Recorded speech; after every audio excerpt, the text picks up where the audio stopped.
Bismillahirrahmanirrahim. Welcome, dear students, to the platform of Quanta Publisher. This is lecture series Teach Yourself. और today our topic is about continuous charge distribution. Last lecture में dear students हमने single point charge और फिर collection of discrete point charges का electric field कैसे लिखा जाता है इसको सीखा। फिर उनसे रेलिवेंट हमने कुछ एग्जांपल सॉल्व की जिनमें हमने दो पॉइंट चार्जेस दोनों इक्वल इन मैग्नीट्यूड और सिमिलर चार्जेस कंसीडर किए। फिर उसके बाद हमने क्या किया कि हमने नेक्स्ट एग्जांपल में दो चार्जेस इक्वल इन मैग्नीट्यूड तो थे लेकिन अपोजिट इन साइन थे, उनके इलेक्ट्रिक फील्ड को अलोंग द जी एक्सिस वो फाइंड आउट करके देखा और उसके डिफरेंट जो केसेस हैं उनको डिस्कस किया। अब यहाँ पर हमने जो आज कंसेप्ट देखना है वो है continuous charge distribution. For example अगर आपके पास एक इरेगुलर शेप्ड वॉल्यूम सरफेस है तो इसके अंदर कुछ चार्जेस जो हैं वो डिस्ट्रीब्यूट हैं और वो डिस्क्रीट पॉइंट चार्जेस नहीं हैं और तादाद बहुत ज़्यादा है, कंटिन्यूस चार्ज डिस्ट्रीब्यूशन है। तो फिर आप इलेक्ट्रिक फील्ड कैसे लिखेंगे एट अ पॉइंट पी? इसको आपने थोड़ी सी मॉडिफिकेशन कर लेनी है। वहाँ पर डिस्क्रीट पॉइंट चार्जेस में आपको समीशन का साइन नज़र आ रहा था I is equal to 1 to n, लेकिन यहाँ पर आपने क्या करना है कि एक डिफरेंशियल चार्ज कंसीडर कर लेना है इस यूनिट वॉल्यूम के अंदर और उसका नाम आप क्या रख लेंगे, डी क्यू और डी क्यू प्राइम, कोई भी नाम दे सकते हैं।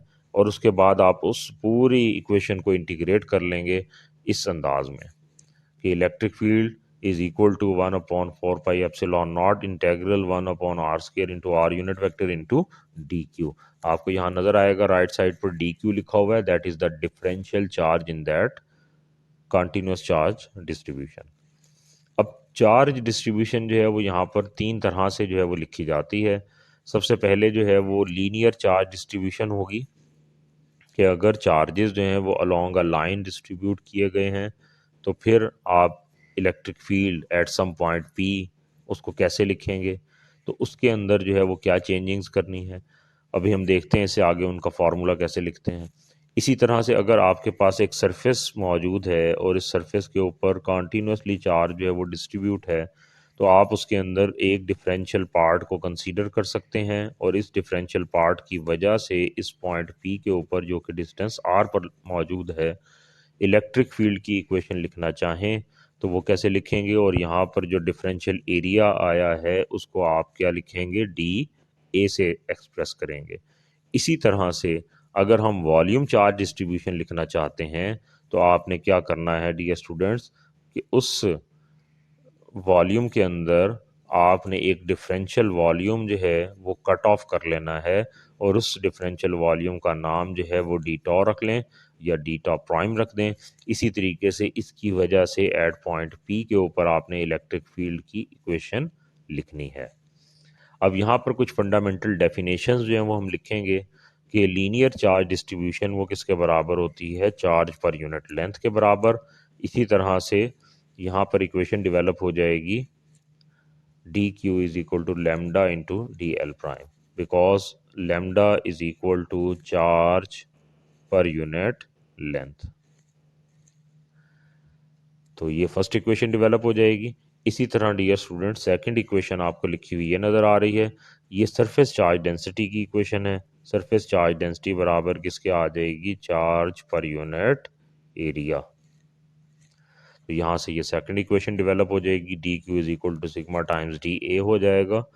इसी तरह से जो थर्ड डेफिनेशन है वो डेफिनेशन वॉल्यूम चार्ज डिस्ट्रीब्यूशन की है, that is equal to charge per unit volume.